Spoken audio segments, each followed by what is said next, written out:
همیشه ډېر ځوان جذباتي ژڼی علي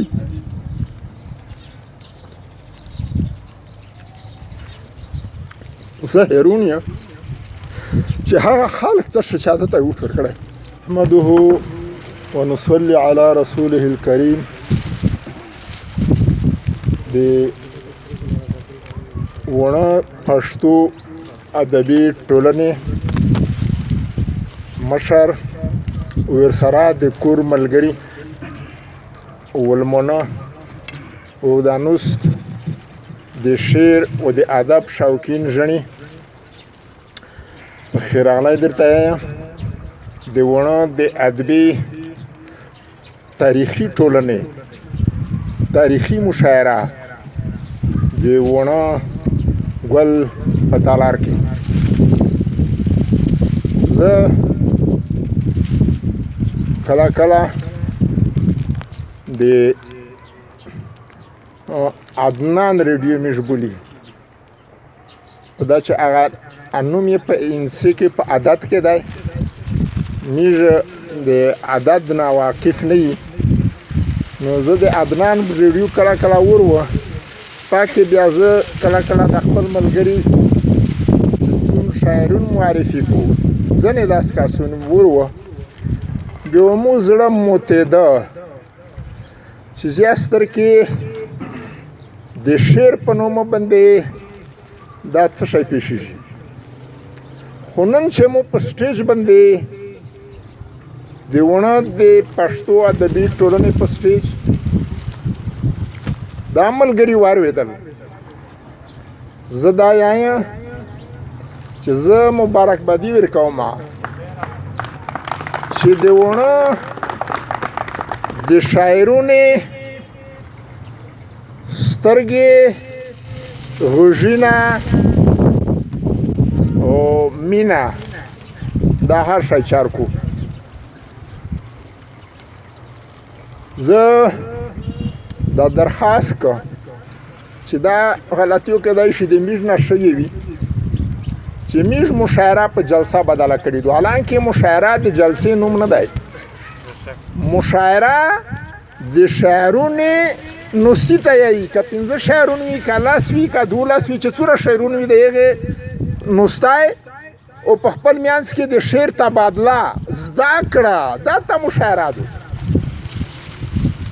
زه خپل شاعرون ورینه ته چې چیرې کې هم دي اکی مې ټولنې حویلې نه دي زه دا درخواست ورکوم چې توس په هفته کې یوه مشاعره د خپلې ملګري په منځ کې کښېږدئ چې توس د شعر تبادله وکړي کمای بېشای معلوم شي خپل چې په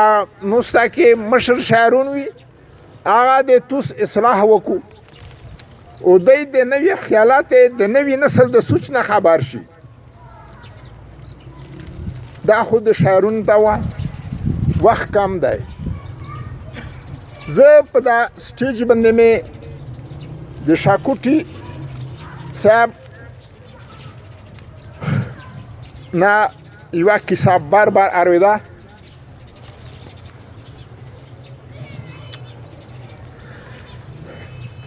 جذباتي کېږه همیشه ډېر ځوان جذباتي ژڼی علي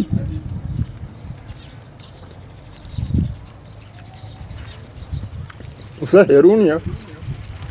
چې هغه خلک څه ښه چاته ته وټ ورکړی زه د پاکستان د ریاست د عدالت ته احترام لرم د عدالت فیصله ته احترام لرم خدا هیله مې ضرور دو چې د ریاست عدالت چې په انصاف مبني دی او د انصاف فیصلې ته تړلی دی هغه د علي د هغې خلک چې علي ته وټ ورکړی دی د هغې د جذبات خیال وساتي او هغه محفوظ کو. خو زه د عدالت نه دا هم هیله لره چې کومه فیصله د محفوظه کړې دو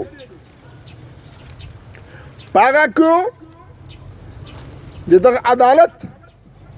د عالی د دغه الفاظ په هر سټیج بیا تکرار هم محفوظ کړی وي چې زه د ریاست آئین او قانون ته احترام لرم. نو ایمو په خیال دا دین په حواله د مذهب په حواله یوه کیسه دو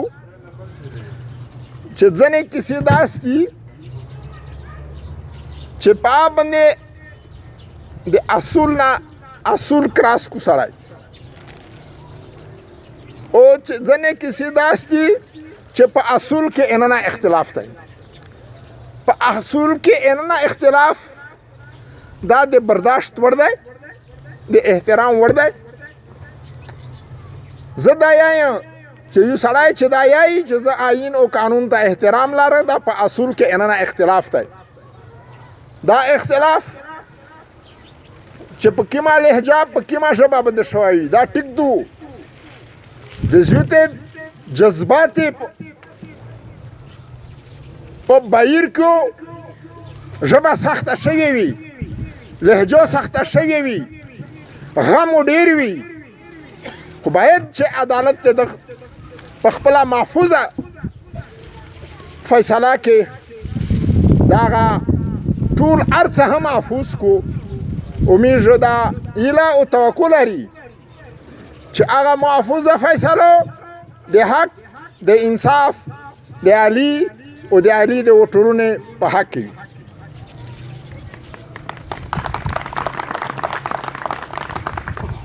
نور زه لکه څرنګه زه نه دلته په سټیج باندې ما اورېدل هم اوس د وزیرۍ لهجه ته ډېر احترام دی او ډېره ترجیح د دا ریډیو د وروه. خو یوه خبره زه اصول درته کومه چې ژبه غونډه یوه پښتو دو وزیرۍ یوه لهجه دو بله لهجه لیکل کفر نه دی بلکې عین د پښتو خدمت دی. پښتو دود او دستور د لیک دود دستور دا فی الحال په دوی لارې دی. یوه یوسفزۍ لهجه دو یوه کندهارۍ لهجه دو. په دا دوی لهجې کې چې څوک لیکل وکړو د لار بار ټول پښتانه پې پوهېږي د سمت شمال او جنوب ټول پښتانه پې پوهېږي. خو که په دا لیک دود باندې هغه لیک پیرا نه وي بیا ویونکي ته په ویل کې مشکل وي. موږ دا یایي چې وروره موږ خپل هم په وزیرستان کې چې موږ یې یایي په دغه نوم باندې کالم لیکو بیا چېرته و چې بیا دا ویې څنګه شي مور ته چې خوله ورته وزیرۍ که بیا ویلی شي خو چې ته خوله پېښورۍ کوې او یا یې وزیرۍ ژبه بیا نه شي ویلی. زه دا یایم چې ته وزیرۍ بلکل لیکه وزیرۍ یایه شاعري کې شاعرونو ته یایم نور مرانۍ لهجه د موږ ته سویپ الغاري یایي په جموته کې وی یایي. خو لکه څنګه چې لیک د وزیرۍ وي لهجو د وزیرۍ وي داس تضادو نه وي پکې لکه ډبۍ کوتی دی د ګنډا پیره یو متل دی هغه نیمه پښتو یایي نیمه هندکو یایي سرایکي یایي که نه چې وزیرۍ لهجه لیکې د وزیرستان لهجه لیکې نو باید لهجو او وینو اټون هغه د وزیرۍ وي او که یوسفزۍ لهجه د لیکلې وي باید هغه ټون د هغه د یوسفزۍ وي. که ګډه وډه وي بیا د تو شاعري ګډه وډه او ګډ وډ پیغام ته چونکې د ځون د پوره خو نه لیکې ته که د کاري د پوره لیکې نو هغه کاري دی بیا براند که تو پیغام پیرانه ورسېد نو زه دا سول که چې ښه لیکل کوي دا لیکل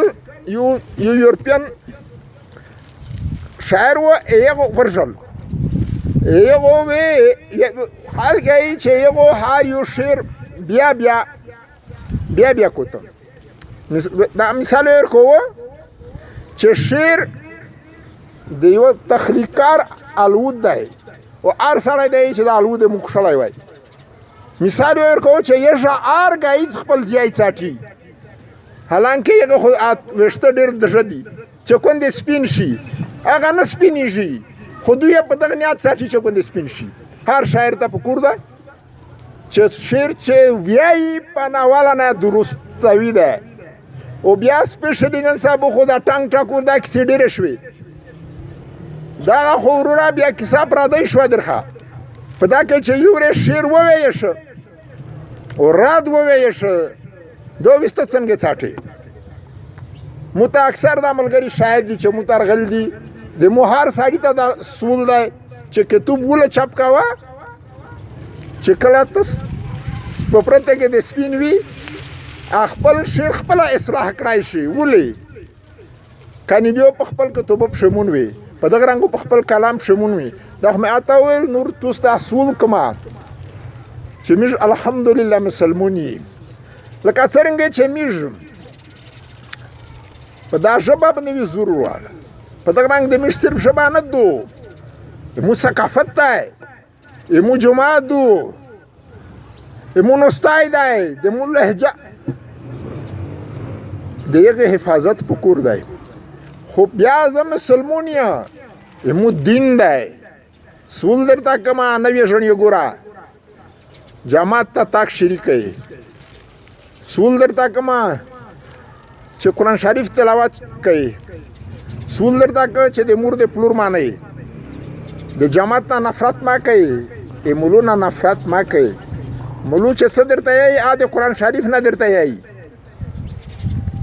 قرآن د مو د تو د ین د دنیو د هغې دنیو د نجات ته پوره راغلی دی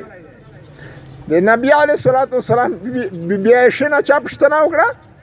چې د نبي علیه الصلاة والسلام سیرت دی ورته چې قرآن دې نه ویلی ورته وایي چې ویلی مې نه ویلی وایي چې خوا د نبي علیه الصلاة والسلام سیرت دی